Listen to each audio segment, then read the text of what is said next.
Hello guys, আসসালামু আলাইকুম। আজকে আবারও আপনাদের সামনে হাজির হলাম কাঁচা সবজি নিয়ে। তো আবারও আমি কাঁচা খেয়ে দেখাবো।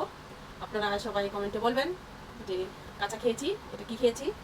আমি অনেকগুলো কাঁচা কেটে নিয়েছি, সাথে মরিচ নিয়ে নিয়েছি, বিট লবণ নিয়ে নিয়েছি, মরিচের গুঁড়া নিয়ে নিয়েছি।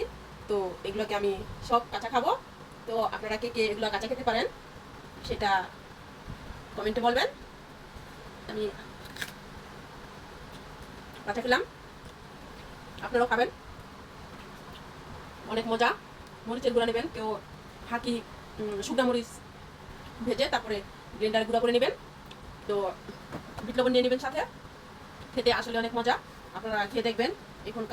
এখন এগুলা পাওয়া যেতেছে, এগুলো আবাত্তি বাত্তি না, খুবই টক। তো এভাবে খাবেন, খেয়ে দেখবেন,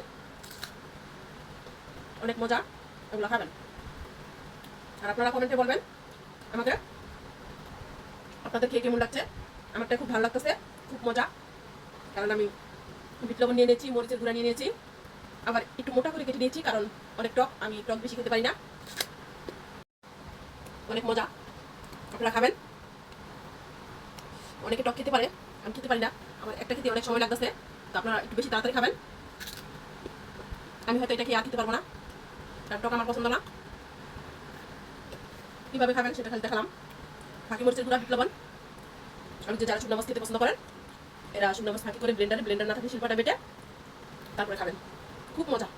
যারা টক পছন্দ করেন, খুব মজা। আপনারা খাবেন, খেয়ে তারপরে আমাকে কমেন্টে বলবেন। তো আমার দাঁত এখন চুকাই গেছে।